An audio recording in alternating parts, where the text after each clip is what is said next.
রাতের বেলা কেন বেবিরা বেশি কাঁদে? বেবিকে খাওয়ালেন, ন্যাপি চেঞ্জ করলেন, তারপরে বেবিকে কোলে নিলেন, কোলে নিয়ে এইভাবে জেন্টলি রক করলেন, বেবি চুপ আছে।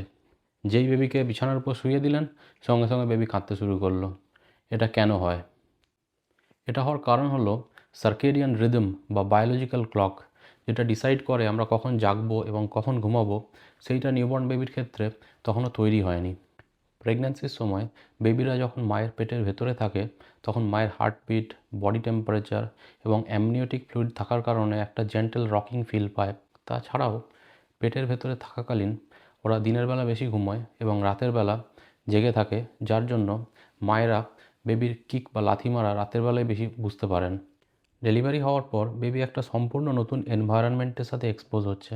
সেক্ষেত্রে বেবিকে যখন কোলে নিয়ে থাকেন, বেবি যে বডি টেম্পারেচার, হার্টবিট বা আপনার গলার ভয়েস, এইগুলোকে পছন্দ করে, কারণ এই জিনিসগুলো ইনসাইড দ্য ওম্ব এনভায়রনমেন্টকে মিমিক করে। এই সার্কেডিয়ান রিদম বা স্লিপ ওয়েক সাইকেল, এটা এস্টাবলিশ হতে 2 থেকে 3 মাস সময় লাগে। সাধারণত 3 মাস বয়সের পর থেকে বাচ্চারা রাতের বেলা বেশি সেটেল থাকে এবং বেশি ভালো ঘুমায়। আপনি কিছু সিম্পল জিনিস করতে পারেন। দিনের বেলা বেবিকে দিনের আলো দেখান, জানালার কাছে রাখুন। রাতের বেলা বেবিকে ঘুম পাড়ানোর 1 থেকে 2 ঘন্টা আগে ঘরের লাইটটা ডিম করে দিন। হালকা হুশ নয়েজ ইউজ করতে পারেন। বেবিকে কোলে রাখুন, সোয়াডল করুন এবং অন ডিমান্ড ফিড করান। তাহলে মনে রাখবেন, crying at night is completely normal. It's a physiological process. All you need is patience. Thank you.